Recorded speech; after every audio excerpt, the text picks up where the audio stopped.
This is one module in a 21-part series that the York Group has developed to provide guidance on key elements of a cloud business model, and I would encourage you to spend some time going through the rest of the series.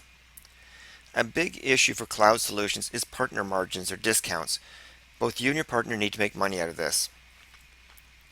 The traditional partner discount for on-premise software is 40%. Have you ever wondered why? It is a question we often get from clients who are new to channels.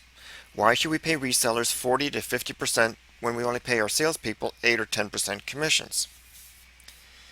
In the standard model, you get 60% of the list price regardless of what the partner sells it for.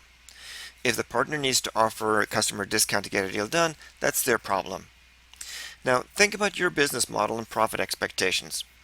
Most ongoing successful software companies build a budget that produces a pre-tax profit of 15 to 20%. There are some exceptions to this, but this is a pretty standard calculation. Well, guess what? Resellers want to make a profit too. Maybe not 15 to 20%, but they need to make money to survive. So the way the 40% discount breaks down is the following. They get 20% to cover the sales and marketing costs. If you look at your own P&L, you probably spend a lot more than that as a percentage of revenues. They get another 20% to cover the overhead and profit margin. This is why referral fees tend to be in the 10 to 20% range. A partner doesn't invest in sales and marketing, so this is money that falls directly to the bottom line. The key here is that you shouldn't pay them for what they don't do. The reality is that most partners don't invest in sales and marketing. They want you to do the lead generation for them, in which case you shouldn't be paying them 40%. This equation also explains why a 30% margin isn't effective. It doesn't give the partner enough to cover their costs, so you're better off with just two tiers, 10 to 20% for partners that rely on you to do the marketing for them, and 40% or more for those that are self-sufficient. What happens to your partner discounts when you move to the cloud? With payments coming in the form of subscriptions, is there enough margin to keep everyone happy? Vendors usually look at the equation from their own perspective and decide that they can't afford 40%, so they go to the partners with an offer of 20 to 25% and sometimes less for renewals. But for the partners, it comes down to simple math. If they've been selling software with a list price of $100,000 and 20% maintenance, they get $48,000 when they close the deal.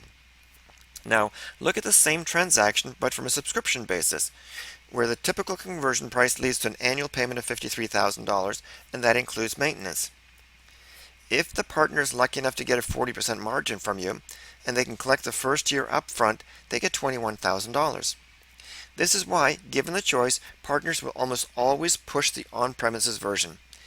Even if they were to get 40% margin on renewals, it takes them almost 3 years before they collect the same amount they would for selling an on-premise plus maintenance for 3 years.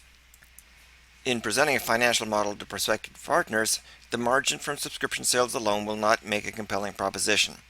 So you pitch them on the classic reasons for selling SaaS. More revenues over time.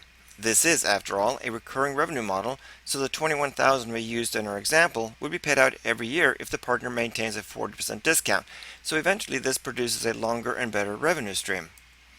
More deals. SaaS products typically have a shorter sales cycle, so partners should be able to close more sales without investing in additional salespeople. Higher deal velocity means more revenues and profits. Services.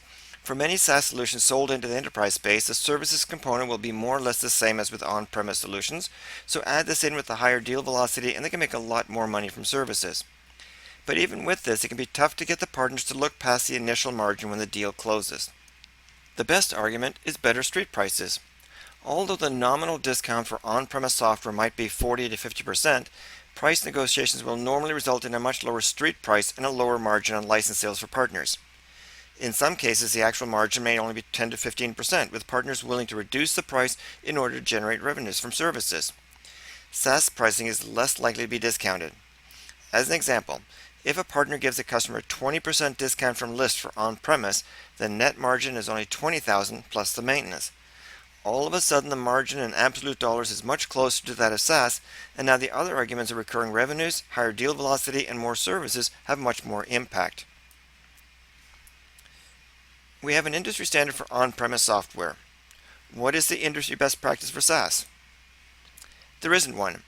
As you'll see from the next slide, margins are all over the board, and unlike on-premise software, a standard model has not yet emerged. These are margins offered by a number of different SaaS vendors, and as you can see from these examples, there is no consistent margin program being offered today. We can use two examples to illustrate this. The first is a well-known SaaS ERP vendor that offers its partners two options for a contract with a minimum duration of 2 years.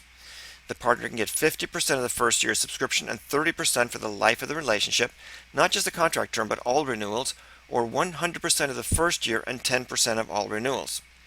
They are effectively offering the partners the same margin in absolute dollars from the first year of a subscription as they would get from selling an on-premise equivalent. At the other extreme is a sales tax add-on for ERP systems. The vendor provides a 20% margin in year 1 and 10% on renewals, but only as long as the partner sells at least one new subscription per year.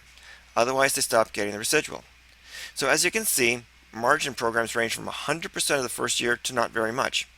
The important thing to remember is that partners, like salespeople, will go where the money is, and you have to structure partner compensation in a way that motivates them to sell your product. The Euro Group helps ISVs and services companies that want to expand their cloud business. Our website offers a wide range of resources that you can access at no cost. And if there's anything we can do to help you, feel free to give me a call or send me an email.